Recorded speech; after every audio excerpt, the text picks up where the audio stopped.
കേരളത്തിൽ ചുമതലയേറ്റ ശേഷം നടന്ന ആദ്യ റിപ്പബ്ലിക് ദിനാഘോഷം. സെൻട്രൽ സ്റ്റേഡിയത്തിൽ ഗവർണർ രാജേന്ദ്ര ആർലേക്കർ റിപ്പബ്ലിക് ദിന ചടങ്ങുകൾക്ക് നേതൃത്വം നൽകി. തുറന്ന വാഹനത്തിൽ ഗവർണർ പരേഡ് പരിശോധിച്ചു. ഗവർണർക്ക് സല്യൂട്ട് നൽകി സേനാ വിഭാഗങ്ങളുടെ മാർച്ച് പാസ്റ്റ്. കരസേനാ മേജർ ജെ അജേന്ദ്രൻ, വായുസേന ഫ്ലൈറ്റ് ലഫ്റ്റനന്റ് നൂർ അഹമ്മദ് ഷെയ്ഖും പരേഡ് നയിച്ചു. സംസ്ഥാന സേനാ വിഭാഗങ്ങൾക്കൊപ്പം അതിഥികളായി എത്തിയ കർണാടക സ്റ്റേറ്റ് റിസർവ് പോലീസിന്റെ പ്ലാറ്റൂണും പരേഡ് ചെയ്തു.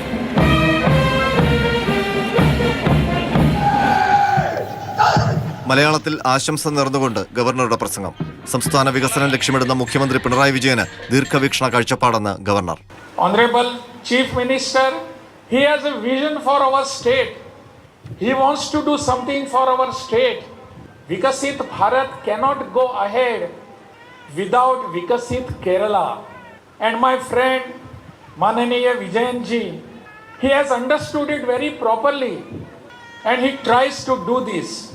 എഴുതി തയ്യാറാക്കിയ സന്ദേശം ഒഴിവാക്കിയായിരുന്നു ഗവർണറുടെ പ്രസംഗം. രാജ്ഭവൻ തന്നെയാണ് പ്രസംഗം തയ്യാറാക്കിയത്. ചടങ്ങുകൾക്കിടെ ചൂടിന്റെ അധികത്തിൽ തിരുവനന്തപുരം സിറ്റി പോലീസ് കമ്മീഷണർ അടക്കമുള്ളവർക്ക് തളർച്ച അനുഭവപ്പെട്ടു. എല്ലാവർക്കും വേഗത്തിൽ വൈദ്യസഹായവും ലഭ്യമാക്കി. മുഖ്യമന്ത്രി പിണറായി വിജയൻ, മന്ത്രി GR Anil, chief secretary Sharada Muraleedharan, സംസ്ഥാന പോലീസ് മേധാവി ഷേഖ് ദർവേസ് സാഹിബ് ഉൾപ്പെടെ വിശിഷ്ടാതിഥികളും പങ്കെടുത്തു. മാതൃഭൂമി ന്യൂസ്, തിരുവനന്തപുരം.